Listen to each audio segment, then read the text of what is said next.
honored today to have his granddaughter, the Reverend Gill Robb Wilson, with us. Reverend Paulson followed in her grandfather's footsteps and is a Presbyterian minister. She has served churches in the Midwest, East, and the Southwest, and has also served as a chaplain to both the Phoenix, Arizona, and Liberty, Illinois police departments. Reverend Paulson has graciously agreed to share a few words with us today. Reverend Paulson.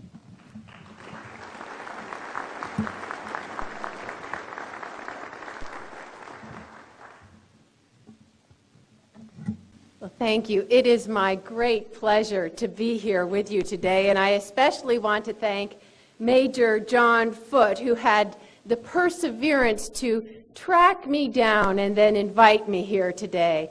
Though I must admit it was pretty odd getting a call out of nowhere from some guy in California asking me if I was the daughter of Gill Robb Wilson. But once I discovered he wasn't a telemarketer or a stalker, we actually had a nice conversation. And a while into our conversation, he asked, "So, what was it like growing up in the family of Gill Robb Wilson?" And I thought, the only family I knew, and I didn't know how to answer. I was speechless. But thankfully, my grandfather wasn't speechless. For in a speech he made when the Civil Air Patrol was still just a dream, and he was its greatest advocate, he said, "A nation which lacks air power lacks power." Despite the many naysayers who believed that aviation was merely a passing trend and not worth investing any money, my grandfather persevered, and the dream of a Civil Air Patrol became a reality. But honestly, none of that was going through my mind when John Foote asked me what it was like to grow up in the family of Gill Robb Wilson. Instead, I thought about our family's favorite poem written by my grandfather, "The Man at Your Back."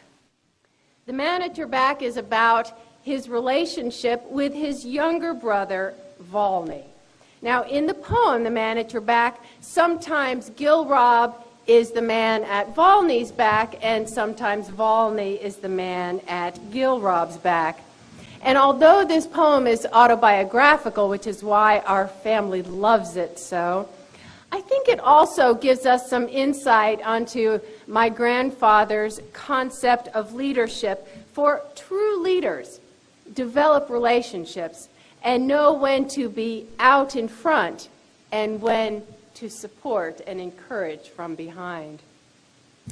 Well, these two Wilson boys and their younger sister Genevieve grew up very poor in rural Pennsylvania, where their dad was a Presbyterian pastor.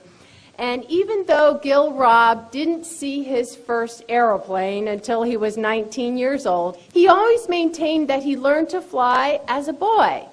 You see, to prepare for his sermons, his father gathered articles about events happening in the world, events happening in a world so far removed from their isolated lives. And he would talk to the boys about great new possibilities, such as indoor plumbing. Whoa, something we're all grateful for today, and a horseless carriage. And then there's that thing that the Wright brothers built. So there, in their isolated and impoverished manse, where there was nothing, I mean nothing, but faith and imagination, there is where the Wilson boys learned to fly.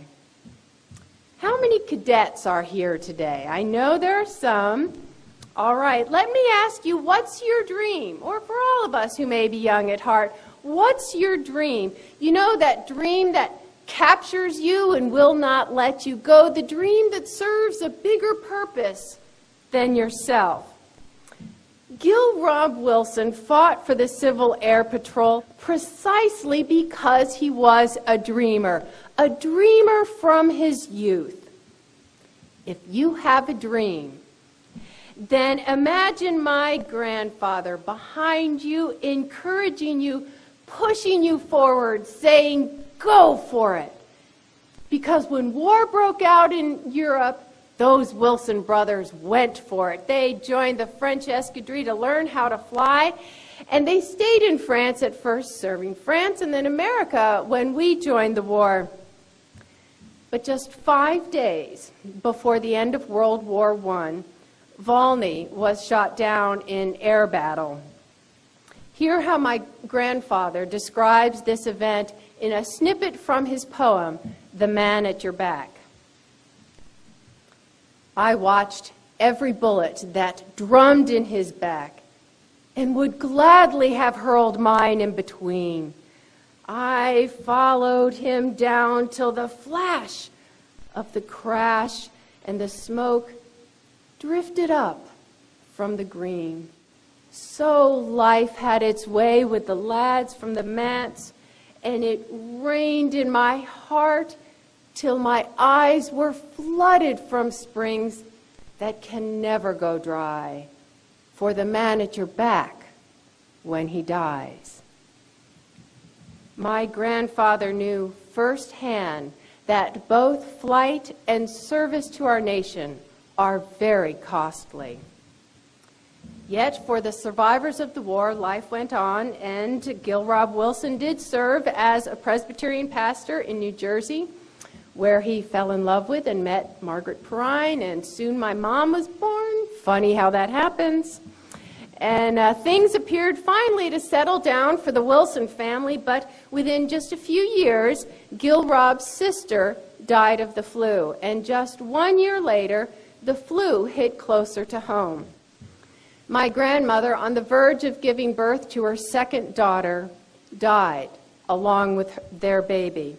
Gill Robb developed a severe problem with his vocal cords, which required a treatment of silence, no speaking, and he was a preacher.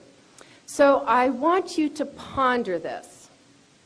In just a few short years, as a young man, Gill Robb Wilson lost his career, and thus he lost his home. He lost his sister, he lost his baby, he lost his beloved wife, all after losing his brother in the war. It would have made perfect sense if my grandfather had given up. But he didn't. Instead, he chose to move forward, now in aviation, believing that all those whom he loved so dearly and lost were now at his back, encouraging him, pushing him forward to dream big and do his best. So, to all of you Gill Robb Wilson Award recipients, congratulations. You too. I want you all to think about the accomplishments which were most important to you. Why were they important? Perhaps because circumstances dictated against your success? Or perhaps because someone said, "You can't do that," and yet you did. When you work very hard and you reach very high, you earn the Gill Robb Wilson Award. But when you persevere against staggering odds, when you keep your focus skyward rather than being pulled down by all the muck and mire and tragedy around you, then you emulate Gill Robb Wilson, the man. So please, regardless of the challenges you face, dream big, then go for it. Reach ahead of the curve like my grandfather did. Reach ahead of the curve even though you know curveballs will be thrown at you.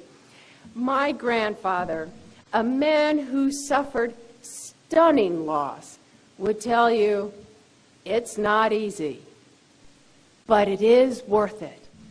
The nation you serve is worth it, and all you who serve our nation are worth it. On behalf of my family, I want to thank you for giving me the opportunity to speak to the legacy of my grandfather. Although none of you knew him, please know this. Whenever you fly, whether in your soul or in the air, Gill Robb Wilson is behind you, encouraging you, pushing you forward to dream big and do your best, for Gill Robb Wilson remains the man at your back. And just as importantly, as an American, I would like to express my gratitude to you, the Civil Air Patrol, for you have taken up the call of Gill Robb Wilson, and now you are the ones who serve as the men and women at America's back. And for that, I say thank you.